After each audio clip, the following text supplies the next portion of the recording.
What's going on today? I'm going to be talking about NFL scout comment about NFL prospect for the Chicago Bears. So uh, basically, this is something that I was thinking about doing a video about the other day. And the reason, it's a couple vantage points. The reason I wanted to do this video, obvious reason, is the comment, of course, but it gets deeper. This kind of goes into uh, a lot of things, but first of all, that that actual comment, that's something that probably is in the lexicon of NFL scouts, and it was something that he wasn't supposed to say. Like, it was something that probably he should have kept to himself. But sometimes, that's how things get out. People get really bold and they just get really candid with people. Almost to the point where, sometimes people, they keep it real, and then some people shouldn't even, an NFL scout really, you know, he or she is not necessarily. I talked about NFL scouts. A lot of times, scouts, their job is to really kind of just analyze players and study players and kind of keep quiet, keep in the shadows. Every now and again, they'll say stuff, but it's not uncommon for NFL scouts to be pretty much raw and even so much. I would even say an asshole. One of the most famous assholes. He wasn't an NFL scout, but he was an NBA scout, and that was Jerry Krause. He was a most notable asshole. He'll say, something and stand on it, and he really didn't care. And he'll see things how they are, and then that's it, even if he was wrong. But I mean, needless to say, the if scouts have a certain reputation of being an asshole and just saying stuff and just kind of eating their words. But to a certain extent, what this NFL scout, and I'll read in detail a little bit more to get context of what he said and not just talk about the picture. So this was in the Chicago. Actually, this was in Penn Live, because this comment was about one of the players the Bears drafted, which was his name is Jaquan Brisker, and he's a safety. One thing, if you follow Chicago Bears football like I do, I'm Bears fan for since the 80s. Um, Bears have a problem with their pass defense. So they were trying to look at the draft. They got some new management, pretty much. And they pretty much are trying to get some players in there to fill the void. And one of the things about the Bears, they have a bad pass defense. So they drafted this young man, Jaquan Brisker, from Penn. He went to Penn State. So this is on Penn Live Sports website, and basically it reads by Brian Linder of PennLive.com. He says, comments from a Chicago Bears scout following the team's Friday selection of Penn State safety Jaquan Brisker have been a subject of discussion early on Saturday. The Bears took Brisker 48th overall, and afterwards, a national scout for Chicago, Chris Prescott, Chris Prescott discussed why the team wanted Brisker. He's what we would call it PhD. Prescott reportedly told ESPN Courtney Cronin, poor, hungry, and desperate. Football is his life. This is the kid's life. There's a lot to like about when you see a guy's who's so passionate about football. Okay. So obviously the most contentious part about this comment of PhD is actually all of it, right? But mainly poor and desperate.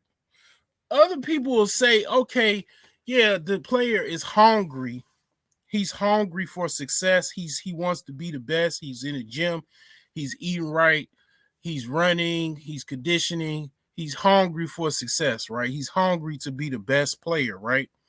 But obviously, the poor and the desperate part, okay, that is you know, contingent. Like, you see, the thing about it is, this is obviously this is something that I'm sure not he's not the only one that came up with this concept or whatever. This is probably something that's in the scouting world, as far as, you know, being poor, hungry, and desperate, being a PhD. It's actually something I've never heard of. I've always, when I was in high school, it was a group called the PhDs, and you know, Mace, when he was rapping in the late 90s. He would say a PhD was a player hater's degree. And the I forgot the high school group, that it was like little cliques, and I think they were called it wasn't player haters degree. It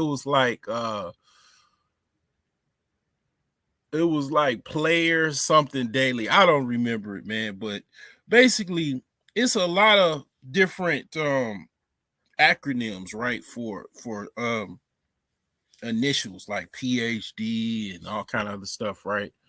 Uh, and I've never heard of the concept used with poor, hungry, and desperate. So it was like okay. And this goes in. I'm gonna dive in the rabbit hole with this real quick, and basically state a few things and points about this that struck me, and it relates outside of the sports arena, and as well as just in any arena that you can be in. So let's just say most people, okay, as far as business, in the business world, right? Okay, let's think of business. Let's think. I'm gonna talk about relationships. A lot of people look at people like they're a PhD. They're poor, hungry, and desperate. What is a lot of people say? Okay, I don't want a dusty. I don't want, you gotta have $50,000 for for I even take some. You got actually men. You got men, not women, saying you need $50,000 for my affection and submission, or even possible conversation about submission in the United States, right? So basically, you have all of these different layers to this. Basically, a lot of how people negotiate before they get to the negotiation table, they take advantage of the fact that you might be poor, hungry, and desperate. Every day. Every day. When I went to that dealership, and I'm walking in the door on some PhD shit. No cap. Just basically um, you know, they were like, got him, got him. Soon as I got in the door, they was like, we got us one.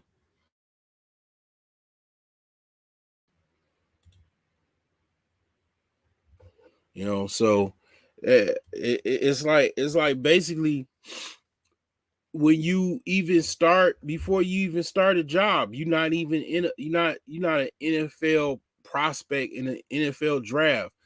A lot of the negotiation table is based on the fact that what most jobs is a lot of times this is how they have it even set up. This is how it's set up. They have a job or a position that needs to be filled. A lot of times the company is a very desirable company to work for, right? And they got a mountain of applications for people to work, right? And you come in the door already knowing what the rate of pay is going to be, and you basically you want the job. Okay, come to this interview at this time. You go to the interview, then okay, we'll call you back. They call you back and you get the job. A lot of people don't even. I have somebody that I went to high school with. I didn't really know them that well. She or her, she was like a grade lower than I was, but she is what is called a career consultant.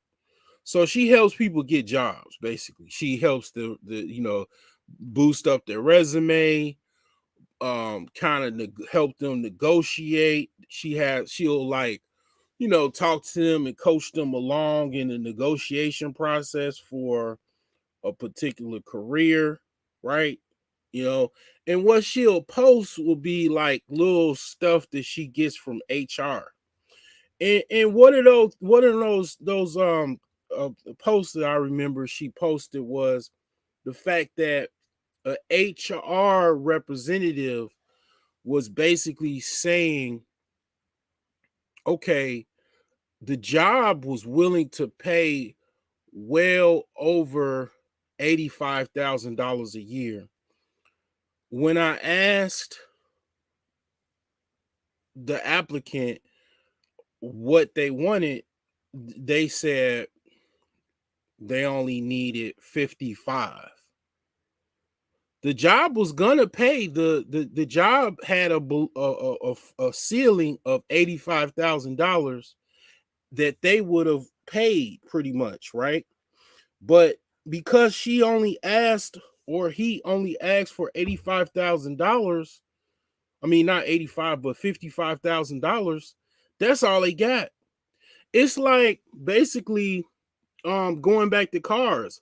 A lot of times it's illegal in certain states for cars to not have their prices on the car, because like if you go to a car lot, a lot of things in business, and I don't like to operate like this. People base their prices off of how you look and dress and how you talk, or even what car you're driving. Because i.e. basically, are you do you have, basically they base it off if you're a PhD or not, meaning poor, hungry, and desperate. If you come like poor, hungry, and desperate, they'll give you that price for a poor person. Or if you come in a Bentley, drop top with you know Italian leather shoes with a nice casual outfit, right? With a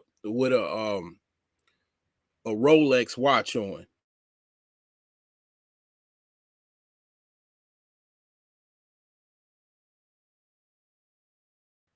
Or the car for a poor guy or whatever is like 15 grand. But because you came in with a Bentley and a Rolex watch, and look like $1,000, Italian loafers and whatnot. The price is now $28,000, 30,000 for the car, because it's like the price is made up in there in whatever person or victim that comes into their car lot. It's like, it's just that's kind of how basically what I was saying as far as this HR um personnel that basically worked at some company. They're going to give you the price that you offer. If you whatever you want, like as far as within reason of the ceiling, like they have a ceiling as far as how high they can go. If you negotiate below that ceiling, that's what you're going to get. And a lot of things, because of the internet, is becoming really transparent, right? Like, you wouldn't even know that information, like, unless you talk to somebody that actually worked in HR. A lot of people, because the attention seeking of individuals, they post private details into basically public spaces, and then now people have the understanding, oh, okay, well, dang, that's interesting. So the job, if I might as well just, like, I remember on I'm gonna get you, not I'm gonna get you, sucker. It was don't be a menace while drinking your juice in the hood. The guy was like, when he started the job, he was like, I want $1 million. I mean, it's like kind of like that. Like, you just ask for an unreasonable amount because um they have to tell you the ceiling. Like, once you say that high amount, then they say, okay, well, we can pay mostly up to. If you notice, a lot of jobs, they don't even post the salary or the hourly uh rate. It's because it's all in negotiation. A lot of companies, they use staffing companies. So the staffing companies, they're trying to undercut, the price of whatever, like, to make more money. So whatever you make an hour, whatever you make an hour, the staffing companies make a piece of that amount of money. Like, if you make whatever, $15 an hour or $18 an hour, the staffing company makes a few bucks off of your hourly rate. So if they can negotiate, let's just say $12, they're gonna do it. And a lot of times people, because they've been out of work for so long, they really need the money. They really pretty much shoot themselves in the foot as far as their negotiations, and then they accept too low of amount of money. And it's like, wow. I remember working in IT and working jobs, starting jobs, and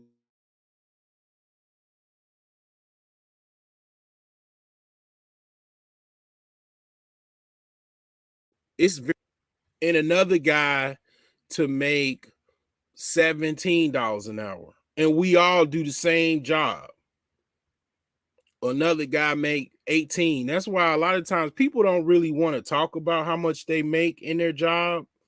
That's one of the things on a job. People will talk about politics, they'll talk about all kind of stuff. But when it comes to how much, like, they make on their paycheck, they're not gonna tell you that. They're not gonna volunteer that information. You know, that's it's almost like you probably better off finding out when their kid's birthday is than how much they get paid. That's how serious that is.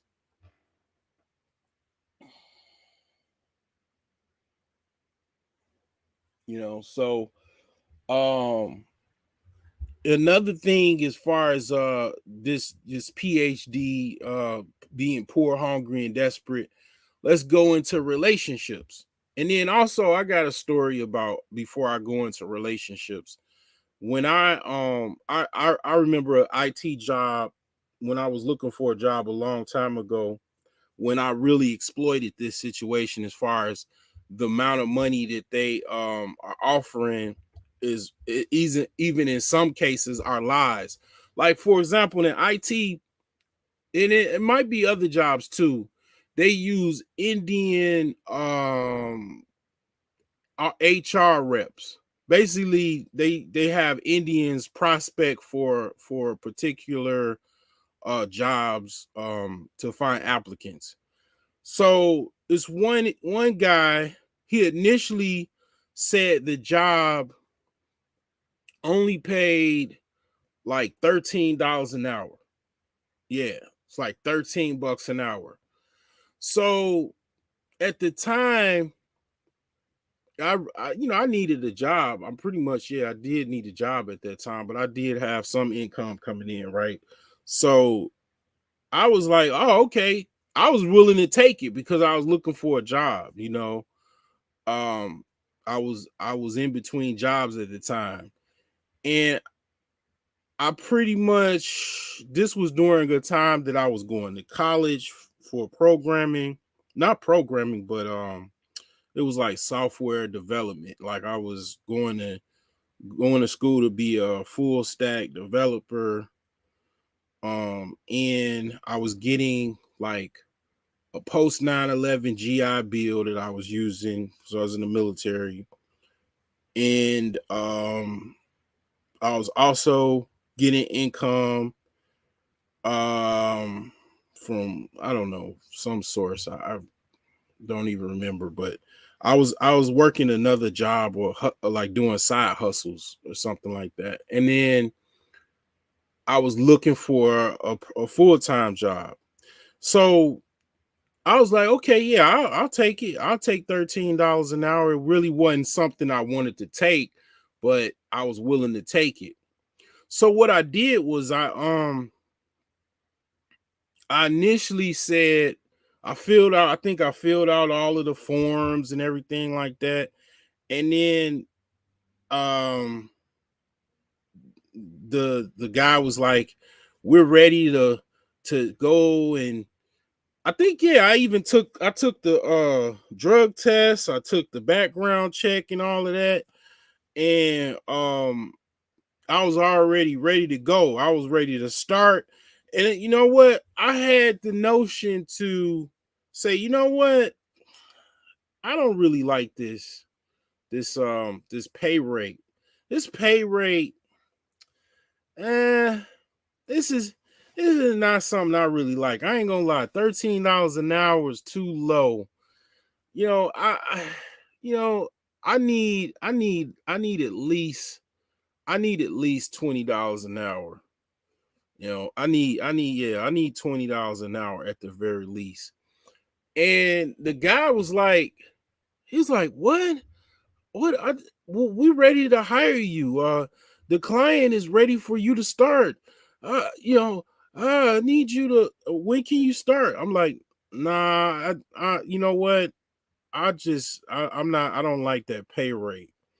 And then he's like, well, how much do you want? I was like, yeah, I need at least about $20 an hour. Man, it went from basically, long story short, to $13 an hour to like I got a $4 raise before I got the job. I at least got $17 an hour. See, this was only like 7 years ago. Like a lot of times, depending on where you live, ain't even people making $50,000 a year, let alone $100,000 a year. I think this was like 7 years ago. Actually, it was 9 years ago. So it's like basically, man, they'll tell you one thing, but lie to your face even. But he was willing to give me $4 more than what he was saying that was what the cap was. And basically he was capping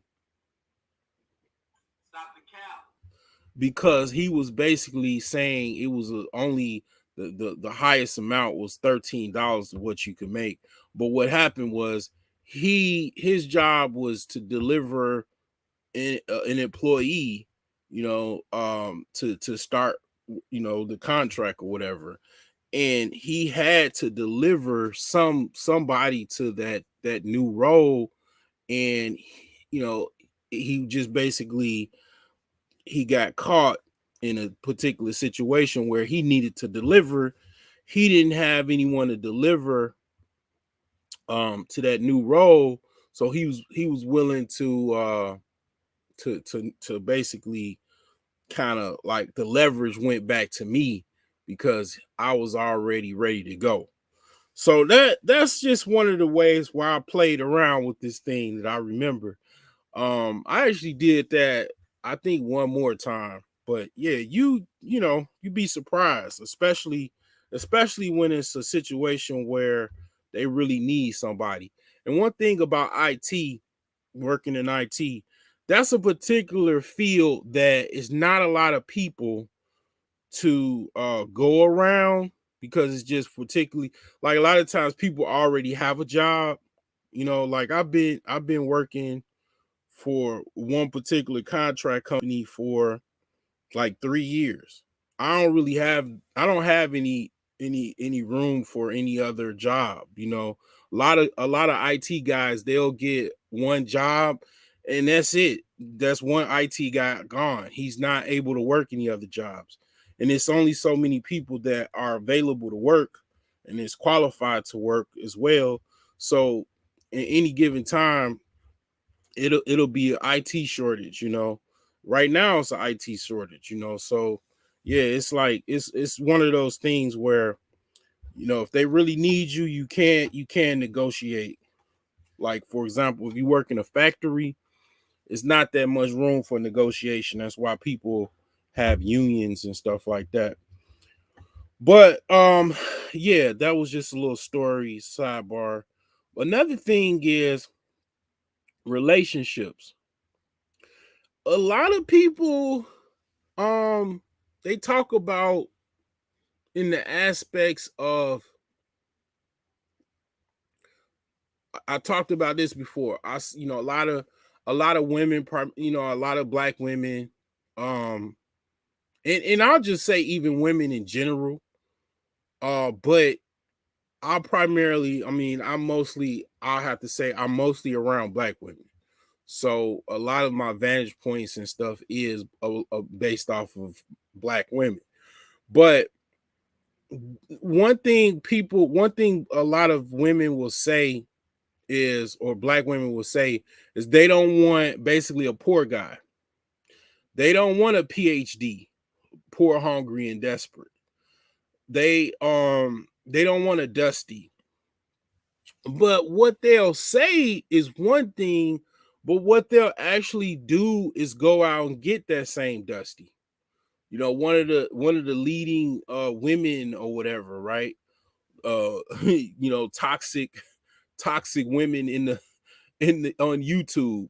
She is notably known for getting a guy that is definitely not, let's just say, he's not he would be somebody that is known for being a quote unquote dusty, um basically to impregnate her and have a relationship with her. And it's like, yeah, that's pretty much what goes on in a lot of spaces on this YouTube, and then also in the real world. Stop the cap. They'll just talk about broke dudes and all this other stuff and dusties and whatever, but they're actually engaging in intercourse with these same guys. They're dating these same guys. They are their pussies are dripping from the thought of seeing these guys again. And even if they had a relationship where they broke up, they still desired these same guys. They wish that these guys would still talk to them. And the thing is that it comes from a situation. This is something that I think about regularly. So a guy that's successful, he has things going for himself. Let's just say a non-PhD guy. He basically is like a stuck-up bougie broad. Like me, like I mean, I'll be thinking about different videos and stuff like that. And I was just thinking, like, a lot of times you gotta kind of move like you a stuck-up bougie chick. Because the thing about it is, I mean, I have my own shit. I work. I got my stuff in order to a very much degree. I would say that I could use help. I always take offer. If someone offers help, I'll take it to a certain degree. But the thing is that I'm definitely a work in progress. But when I walk around, I could see women, their faces and shit like that. Like the average woman or whatever. I'm a stuck up motherfucker because she knows she can't get me one. Like an average chick, like fat, overweight, just bland looking. If I'm not in a state where I'm like, even in most cases, like I just I'm not desperate enough to. It's been times in my life that I have been like, I ain't gonna cap. I didn't been on in some situations where I was on some like dog shit and I didn't care.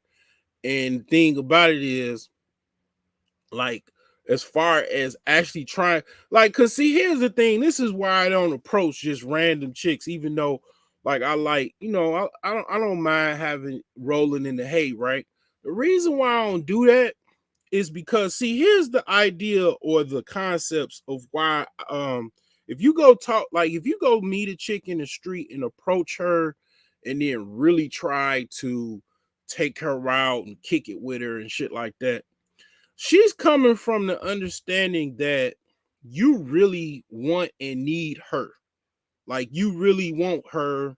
You went through all this trouble of trying to pull out your phone and trying to ask her for her number. And then you call and trying to be like, hey, can you want to go out to dinner and shit like, or even if you just come into her like you want to kick it, you want to come over, blah, whatever. You going out your way into a certain degree, like you need her.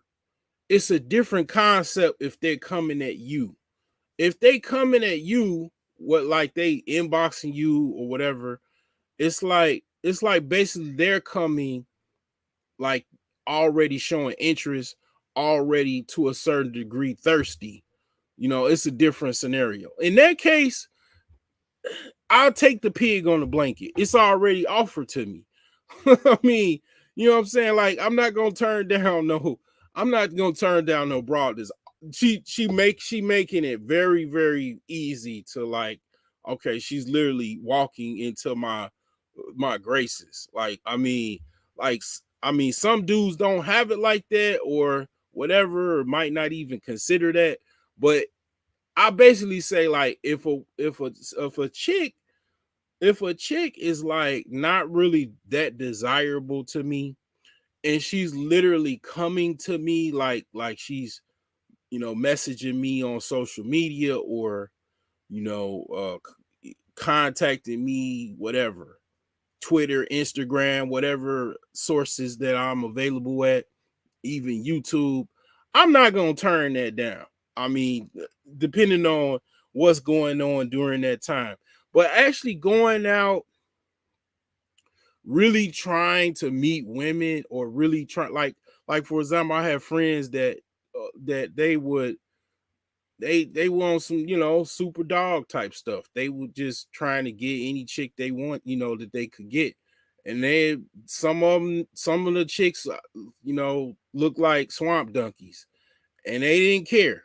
And they would just, go at them and, you know, try to get up with them, and that's it. But I'm just not going. I'm not trying to go through all like I deal with a chick that's a 4 whatever, but I'm not about to go through all that trouble for that. I'm just not trying to do it. But that goes into the other thing is that some of these women, because of where they are, where they really know they are, because social media has women being super delusional. I go to the delusional calculator. I posted on my Facebook page, Broke Geniuses, and the delusional calculator. A lot of women don't actually know how rare certain types of men are. You hear it all the time on Kevin Samuel's show. Basically in their mind, men are plentiful that make over 50. I'm not even gonna say $100,000. I'm gonna say $50,000. Men are so plentiful that make over $50,000 to $75,000 and are over 6 feet. And when you go to the delusional calculator, you see that basically it's only so many men that is at that height, and then it breaks it down to them being already married or not. That basically it's a small percentage of men, and that's just not even that. That's like, basically compared to income.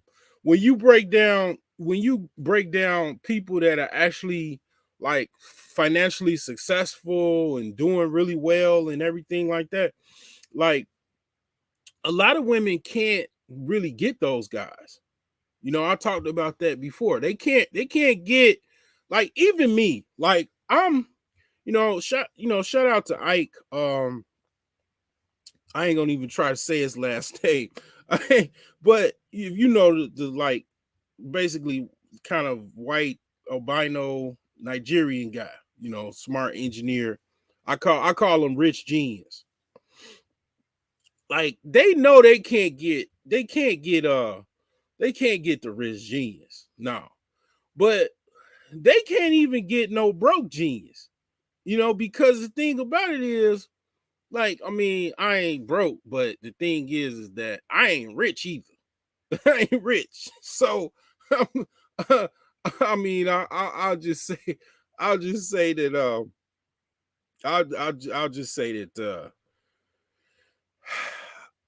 I'm not rich. I'm not broke, but the thing is that I ain't rich. And even that being the case, I'm not I'm still I know my value.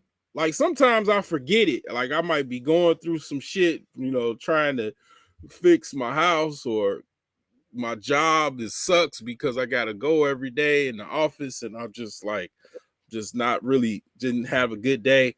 But every now and again I just hit the reset button. I realize, god damn, I'm a bad motherfucker. I just and I look, you know what I'm saying? Like, god damn it, I got the Vampire's Widow's Peak and shit. Like, I'm a motherfucking god. God damn, Nosferatu in this bitch. Like, god damn, I done forgot. I mean, shit.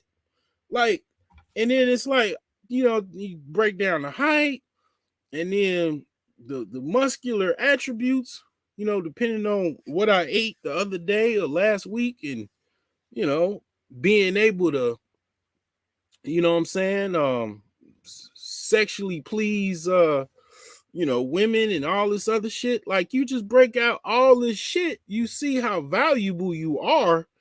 And it's like, most average women can't even fucking get me. And they damn sure can't get the rich guy. I mean, so what does that leave? That leaves the motherfuckers that's broke, financially deficient, the PhD guys, poor, hungry, and desperate. That's what a lot of these women get. They ain't got no other choice but to get them, because those are a lot of times that's who available.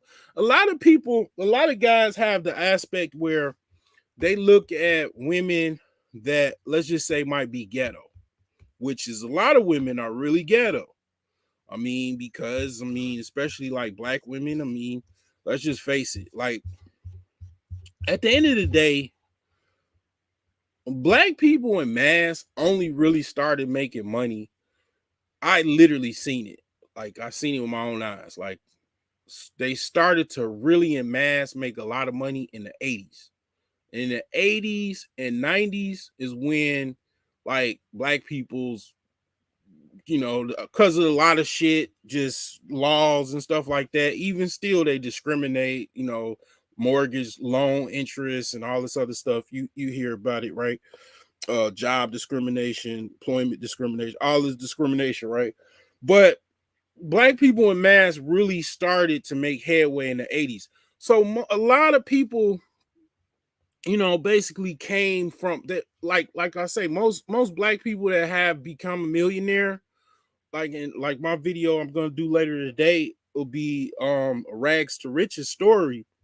A lot of black people have rags to riches stories, even if they did become successful, because a lot of black people have came out of poverty and shit like that, And the thing about it is, unfortunately, I have to be reminded that even myself, I have ghetto fucking tendencies. I was 5 years old, but I was 5 years old still in the fucking ghetto. You know, I'm in the ghetto now, but I mean it's a different. I'm a homeowner, but the thing, is, the thing is that basically, the thing is that, um, when it comes to the whole dichotomy of the ghetto-ness or whatever, it's a lot of black women actually really are really ghetto and ratchet. I mean, it's in the rap music, the singers, the rappers. It's literally ghetto ratchet culture. Like, I mean, it's really like I'm not the only one that sees this shit. Like, this shit is cool. Like this shit, like the whole WAP culture. Like it just, and the thing about it is a lot going back to me and is looking at this like, damn, well, I like Bonquisha and Quisha and LaQuisha. She got a nice face and she got a nice body and couple piercings on, odd places, but and tattoos. But she don't want to talk to me. I just have my regular, you know, Honda Accord, and I just, I work in, corporate America, but I see her at the club every now and again, but she don't want to holler at me. She's always hollering at the thugs, at the pookies or whatever. And it's like they're not understanding those are who she can get. Those are the only men that she really can. It's not, see people, the whole like, oh, you got people that been talking on YouTube for years and decades and shit, like SWP and shit, and it's like still talking about the same shit, and it's like at the end of the day, those women that's all they can get.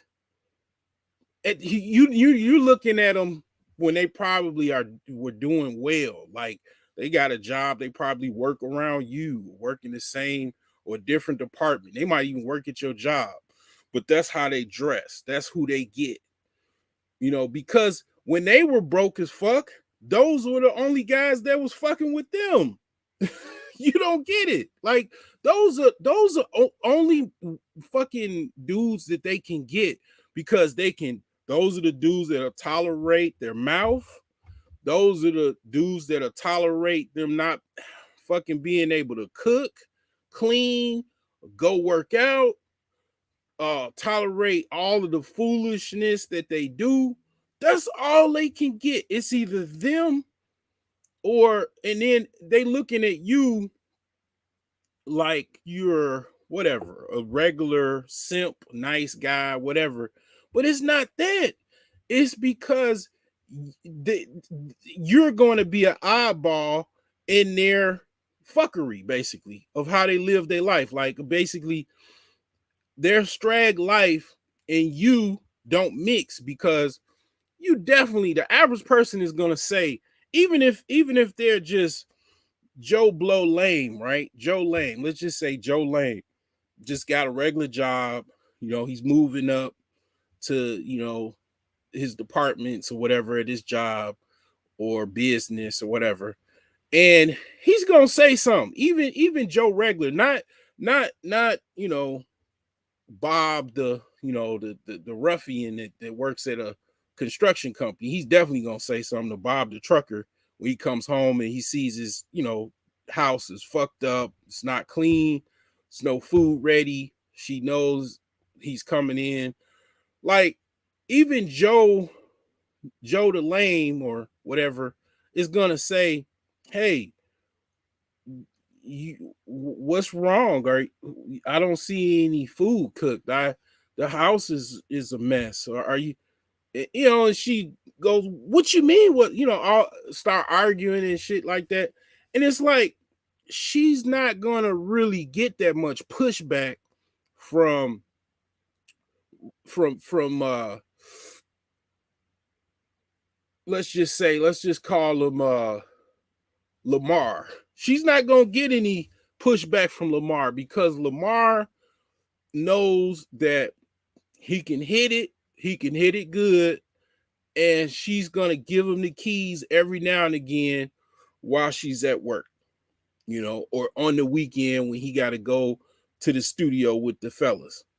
Like, she's not gonna get that much pushback from him. And then when they do live with each other, they're gonna be arguing, fussing, and fighting, basically. And he ain't going nowhere because he's a PhD. He's poor, hungry, and desperate. He doesn't have any money to pay any rent. She got him from his mom's basement. He knows he doesn't have any money to pay any rent. He don't really have anywhere to go because he can't go live with his friends. That's all she can get, because she knows those are the only guys that actually have some type of dependence on her. So I've been in relationships with women that I was wondering why they always trying to spend money but basically my money. Like, why are they trying to, like, basically ask for this and this and this? They wanted me broke so I wouldn't leave. They didn't want me to be able to have enough money to go get a hotel room for a week or whatever need be, because basically they didn't want nobody to leave them, because they knew it was a situation they're gonna say some shit, put a foot in their mouth, and then you're out the door. So they're like, okay, let me make this motherfucker perpetually broke, or broker than he already is. So let me keep asking for shit, and let's go shopping and make sure this motherfucker's broke. I think this shit is out of a fucking manual, because this broad was literally asking me for fucking money every time I got paid and all kind of shit, because she legitimately, she wanted me broke. Like, a lot of times women will get emotional and they start crying and they'll start admitting shit. And that's when you find out all of the deep, dark secrets and shit, because they start crying and they start, like, they, just be like, you know what, fuck it. I might as well just put it all out there. And that's when you can get the dirt. Because otherwise, when they like straight faced and all of the, the cap is going on, you won't basically you won't hear them tell you anything that's truthful. But when they start breaking down and crying and shit, they basically they'll tell you what's going on, really. But yeah, I mean, that's all they can get. It's not it's not like money is a silver umbrella, because, see, here's the thing: you got rich guys that are desperate. Shout out to Johnny Depp. Desperate than a motherfucker. I mean, this shit is like, I mean, that goes into some whole, mental shit, the mental health side of the game. But you got rich guys that are fucking rich and desperate and hungry for attention, hungry for a bitch to live with and be with and all that, you know. Um that's also an aspect of it. Any level of desperation. But a lot of times it goes back to the poor, hungry, and desperate guys because it's more of them. It's more of them to go around.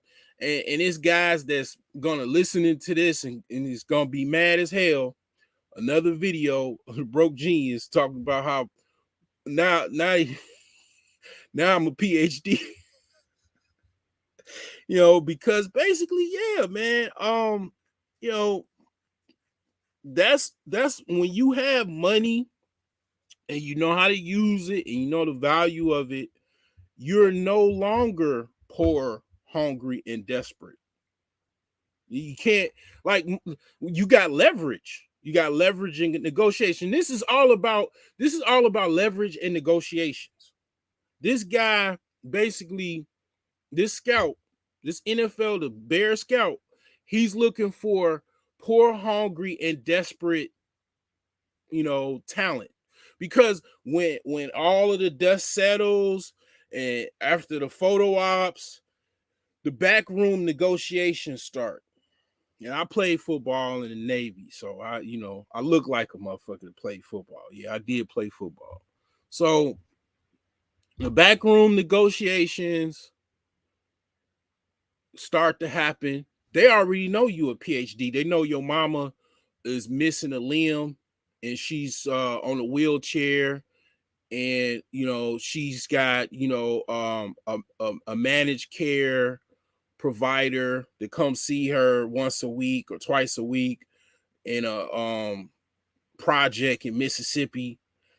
They already know that. So when you get to the negotiation table, okay, yeah, we've negotiated the league minimum $500,000.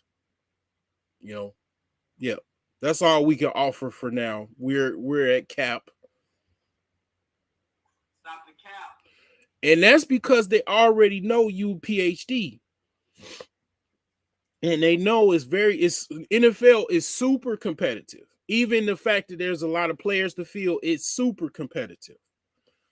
That's where it comes into having an agent, because your agent, you ideally want an agent that's not a PhD that knows your value. And this is probably, this is goes into a lot of other places.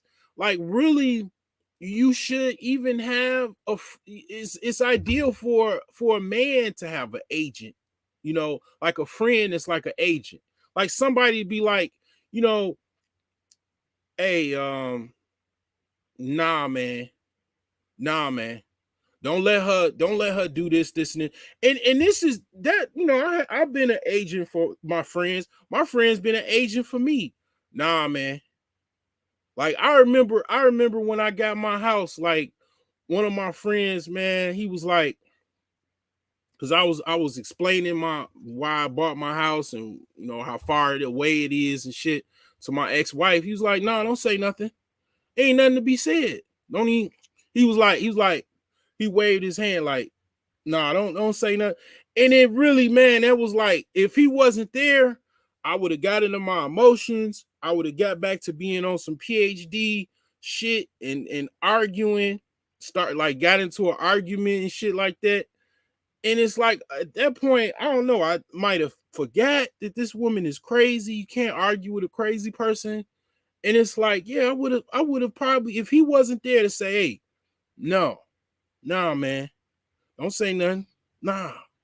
He didn't even say nothing. He just waved his hand like, I already knew what he talking about. And it's like, yeah, you don't need to say anything. I mean, you make your decisions and that's it. That's ain't nothing to be said. What you want to do and how you want to live, and your moves is law. And it's like, yeah, I mean, a lot of times, it's like you need an agent. You need somebody to basically, hey, say, hey man, because I remember telling him, I was like, I said something. I was like, man, you gotta vet these women you meeting, man. You gotta vet them. You get a lot of women or whatever. You meet a lot of women because I call them the pussy salesman. I call my friend the pussy salesman because he would prospect women every day. He was like a pickup artist before I even know what a pickup artist was. Like he just literally approaches women. Like he man, it don't matter we the gas station, the was Quick Mart, the restaurant, outside walking around, he approaching, you know. And the thing about it is, one thing though he does do is, yeah, he gets a lot of women, or what he used to. I ain't gonna put him out in the streets now. He tied down now. But the thing is that he that's what he does. But he don't filter. He didn't filter the women. I said, man, you gotta filter these women because he had some situations where chicks keyed up his car, damaged his car and shit like that, bust his windows out and stuff like that. And I was like, man, you got to screen these women, man. You just can't get every woman, man. But the thing is, yeah, I mean, I think every man should have at least one friend that's like an agent. Nah, man, the price is the price. I mean, you going, if you trying to sell a car or something, you bring your friend and somebody try to negotiate lower amount or whatever. Nah, man. Nah. He spent a lot of money. This is my friend, man. I seen him spend a lot of money on this car. He already put like $1,000 into this car this year. You need that agent to tell you to kind of put, because this goes into probably, I would say, even having friends that are better financially, better in their situation. I got some friends, man, that doing way better than me. Guys that I know that known 20 years doing way better than me, times probably 10, you know. And it's like it's good to have some financially strong friends around you, even spiritually strong, whatever, health, to be like, hey, nah, man, don't, that you, nah, we not doing this today. Nah, we not, nah.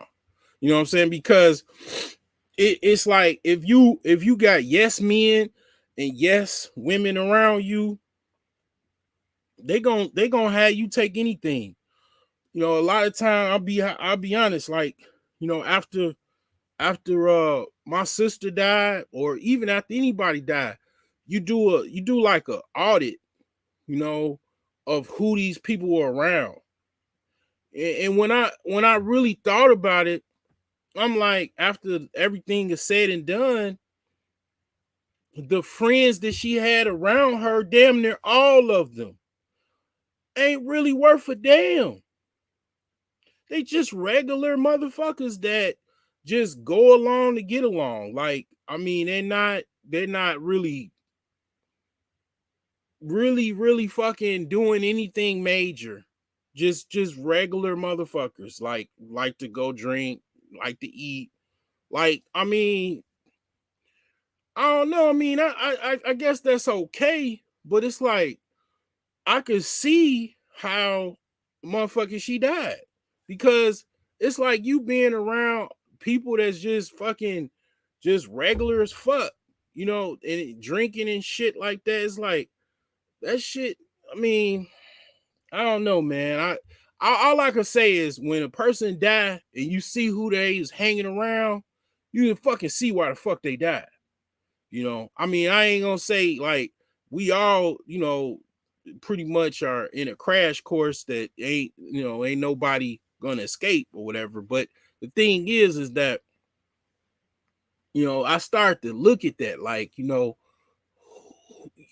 start to think about, like, who is this person married to? When they die, you look at who the hell they were around and shit like that. I know I'm going off in the weeds, but it's just a thought, like, what I'm saying, going back to friends and associates and shit like that. Like, what I'm saying, you watch when somebody died, man, look at who the hell they was around, who the hell these people actually are. You start to think, damn, that makes sense.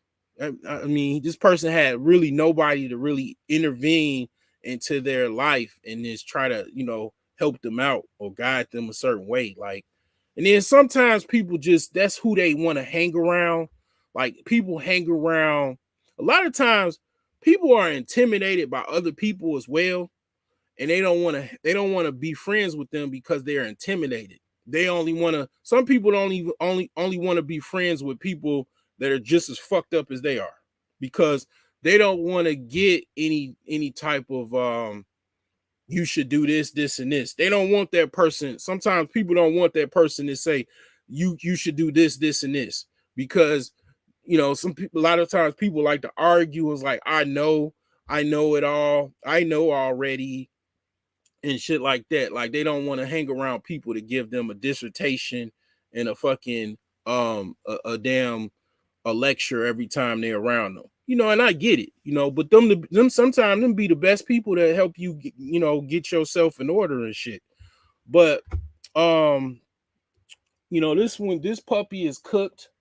I appreciate the people that are coming in and out. I was just up. Oh damn, I didn't even see these comments. It's a lot of fucking comments. Let's see here. I'm not gonna highlight anything because there's be some trolls. Um, let's see here. Ted Bundy. Damn. They have to work 10 times harder for the same jobs. Also makes them better. So it's a blessing and a curse. I guess I will highlight that. Yeah. Why, man?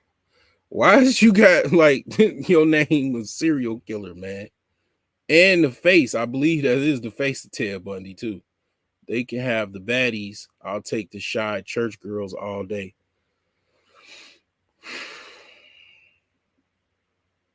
Yes, I used to go to church, man, just so I can, man. Whoo-wee. Woo. Oh man, I didn't got the spirit. God damn it, that comment caught. I I didn't, I didn't caught the spirit, boy. Woo, man. Thinking about my days when I used to go to church, boy. Oh man, man, oh man.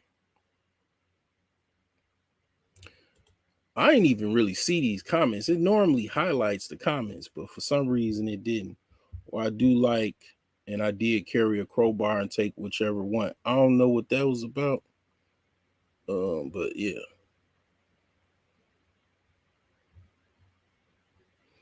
Yeah. Oh man. Oh, I could just, man, dude. I I be thinking about like future stuff to talk about, videos and stuff like that, and just things that I think about. A lot of times what my YouTube channel is a video diary. It's my own personal video diary. And one of the thoughts that I had was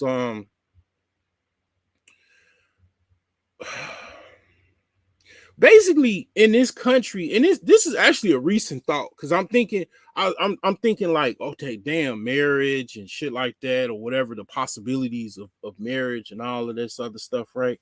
And I just can't help but think like, there are women that actually are housewives historically before I was even born, that basically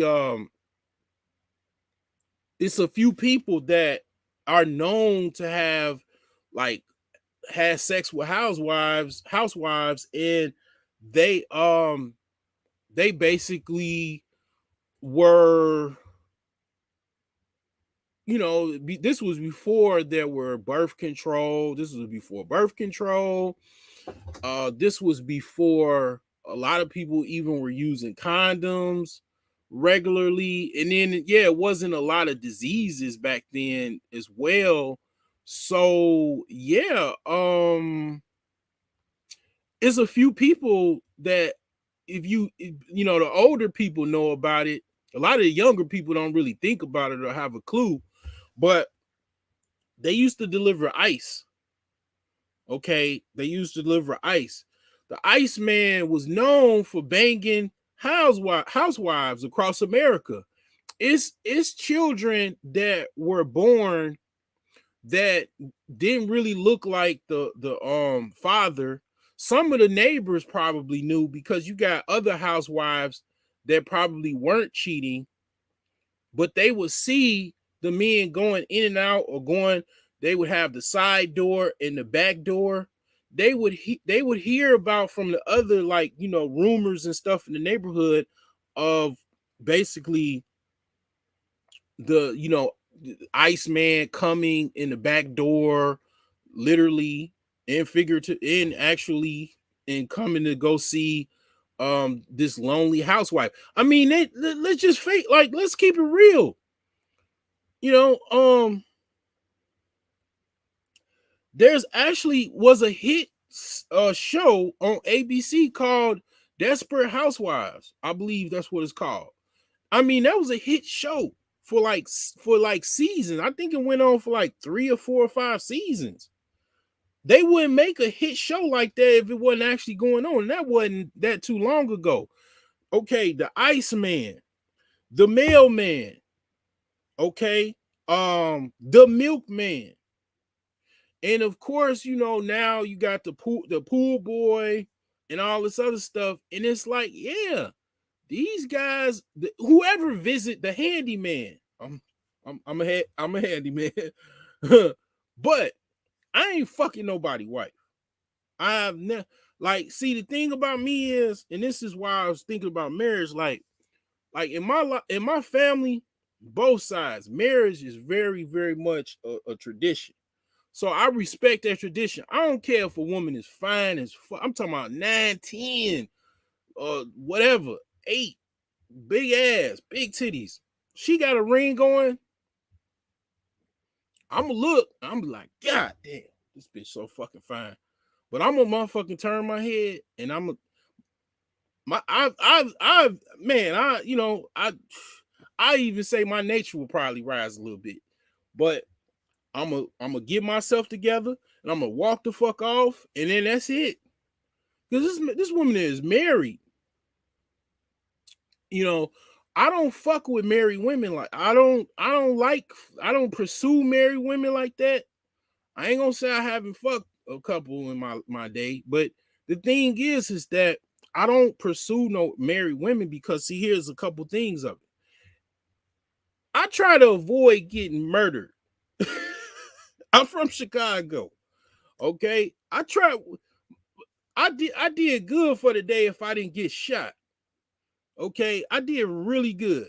And the thing about going back to fucking with women that are married is that that's one good way of getting shot. And it's not to say I'm a punk or whatever. It's just like this. When you come, it's a two top reasons for murder. And I'm talking about murder with a motherfucker with a Ted Bundy avatar. Um, and Ted Bundy actually was in Illinois as well. Uh, Murder. The top reason for murder is money, and even second is crimes of passion, i.e., you cheating on my bitch, or you about to leave, or whatever the fuck, or all kind of domestic shit, right? And it's like, it's a couple things you really don't want to fuck with, and that's universally, you don't want to fuck with nobody kids, and you don't want to fuck with nobody goddamn wife, man. And then here's another reason why I don't deal with women that are married, and it ain't religious. I mean, that is an aspect of it too, but the thing about it is, if that bitch is gonna fuck you, ain't no future in you dealing with her. She gonna fuck somebody else. Even if you got married to her and she left her dude, she gonna be fucking somebody else. After she get tired of your ass, she gonna be fucking with somebody else.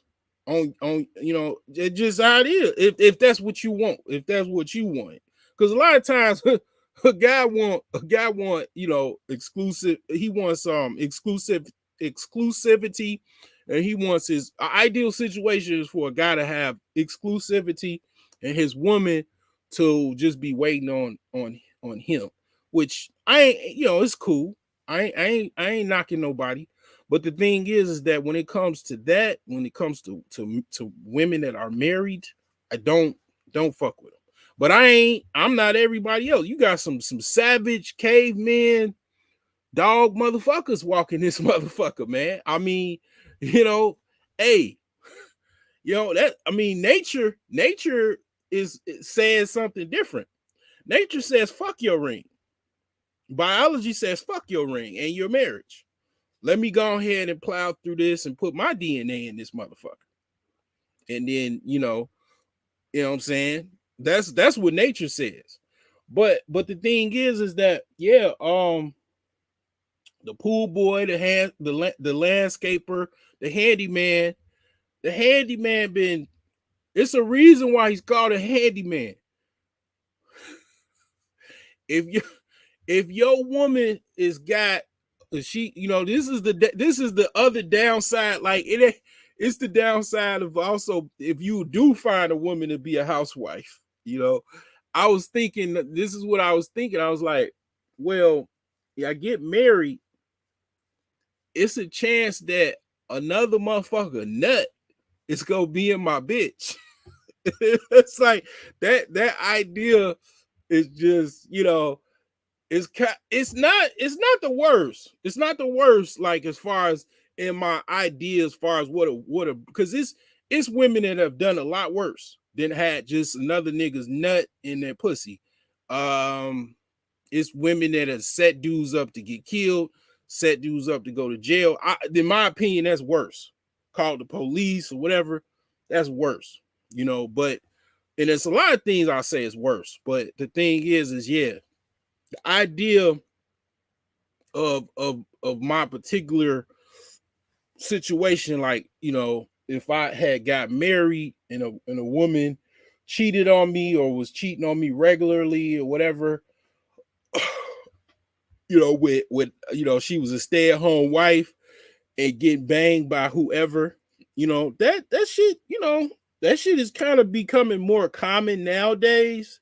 But yeah, back in the day, like I say, the Iceman, the milkman, the mailman, man, the mailman is notorious.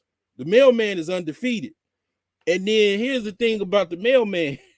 He walking 5-10 miles a day. And then you got some women that just they probably haven't got, this goes into sex and shit like that. A lot of times men don't tend to their women, and they don't know who their women is. Like sometimes, like you got women that is going back to what you were saying about the church girls or even just the librarians. They got a freak side to them, but some women have a higher sexual appetite than others. If you don't know how to quench that appetite, you leave an opportunity for somebody else to step in to quench that thirst. Let's just say it like that. And then the go back to the mailman walking 10 miles on a daily basis, right? Probably at least 6 days out the week. You ain't got if you ain't in shape and shit like that, you ain't gonna defeat no motherfucking mailman when he get to your woman. Them damn strong ass goddamn legs and shit, man, he gonna be tearing that bitch up. Man, it's mailman throughout history that done fathered so many children to fucking women that had a significant other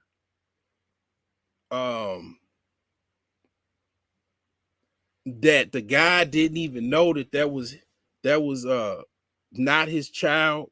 Just think about all the guys, even with the modern, because see, here's the thing about DNA. DNA has only been around since the late 70s. think about like even now, like think about all the guys that they don't know that that's not their child. That's the ultimate betrayal. And here's the thing, like I know it's some guys that they'll kill their entire family and shit like that, right? Because they find out it's a betrayal like that. Like I say, you don't want to fuck with a motherfucker kids. You don't want to fuck with somebody woman.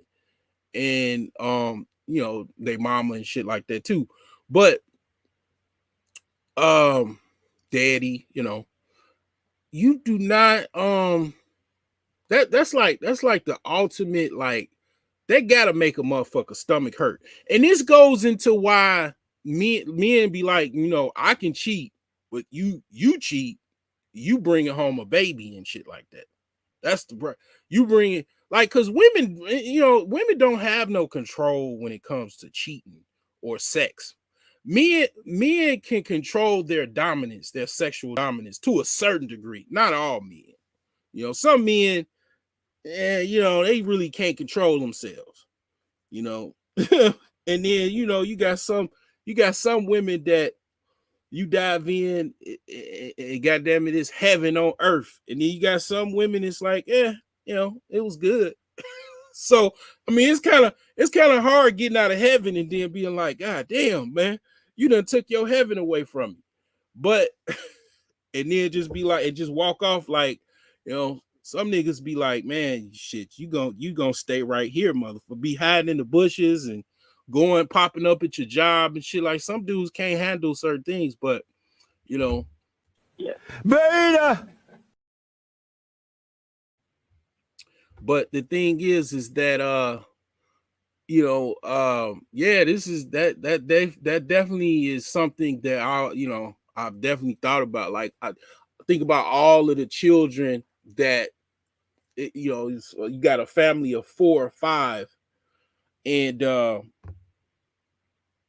one or two of them children are not the guys, the father or the husband or the quote unquote baby daddy. Those are not his kids. He kind of suspects them. Like Jerry Springer is going. I mean, not Jerry Springer, but Maury is he's no longer in syndication. He's retired or whatever. And I mean, Maury's situations is still going on. It's like and then going back to women don't really have no control. Women don't have no control over. See, this is why I be laughing at guys and shit. They be talking about, hey, what's going on, boy? Man, they be laughing. They be laughing at they be talking about women and shit, like, and then women come off like they absolutely have all the control in the world. Women ain't got, let me tell you something. Women ain't got no control over no motherfucking hard dick and balls coming in and out of their pussy. Like, at the end of the day, and this is what Shahrazad Ali said, a woman will be submissive in bed, but as soon as they stand up, they start talking again.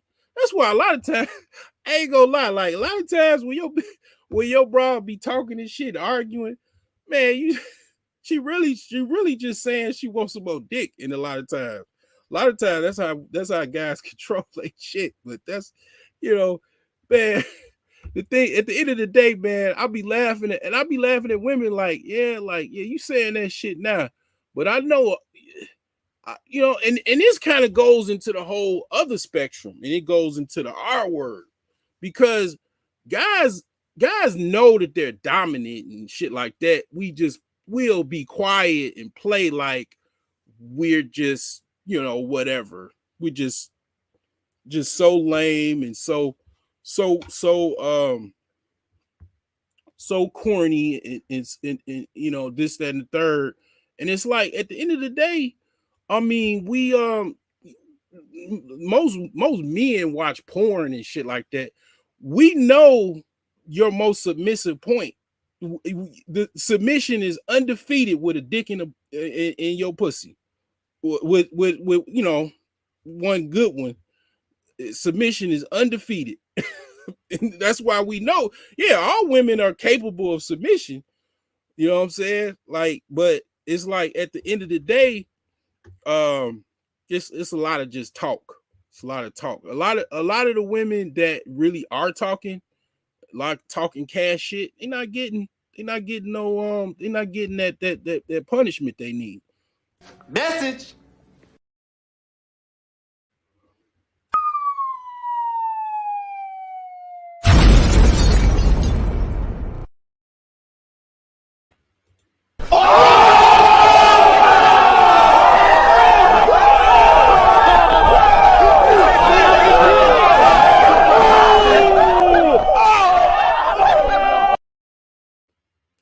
So yeah, I mean, I'm definitely gonna be closing this out. I done said a lot. I appreciate the engagement. So basically I gotta get up, I gotta do this again, man. You know, I woke up at like 2:30 and I'm like, man, I got some good sleep, but I ain't really ready to go back to sleep. And I was thinking about doing this video before, you know what I'm saying? So yeah, it's definitely befitting. So I'm gonna close this on out. Because us women's is tired of y'all men's always trying to blame everything on us. That's why we make these articles about y'all broke dusty asses. That's why it's y'all fault that we get pregnant, bitch. It ain't our fault. And all these pick-me mammy bitches like Danica Marie always trying to cake for y'all trash bag dusties. Us women's, we tired of y'all. And to you, Mr. MG, us black women's, don't even want to marry y'all anyway. We don't want to be bothered with y'all anyway. We signed out of marriage, nigga. Second thing, a grown man don't need your help with his basics. A lot of you hoes don't know what to do with a man that already got his basics together. Meaning a nigga with a job, a car, his own place to stay. He takes care of his responsibilities to be able to feed and clothe himself. You hoes wouldn't know what to do with a nigga like that because you so used to them little boys that you got to take care of like a child. You used to being able to control and press a nigga and pressure them into a monogamous relationship with you based on you helping him with his basics. I done told you hoes, y'all think the nigga chose y'all. You go around bragging, act like the nigga chose y'all, but girl, he chose the Nissan. He chose to not be carless. That's why he stayed with your ass in a relationship where y'all so-called being monogamous, even though he low-key be wanting to fuck other bitches or probably already fucking other bitches. Somebody type on here, a grown man has his basics together. And a lot of you females, you done been with fuck niggas and pussy niggas and little boys so long, you wouldn't even know what to do with a grown man that showed interest in you, that already had this shit covered and is not trying to hide his flaws. Dirty D.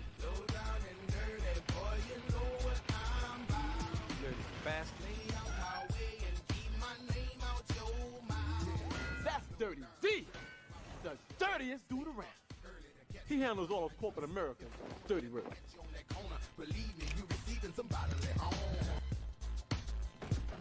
Yo, Bad Bitty, how you be?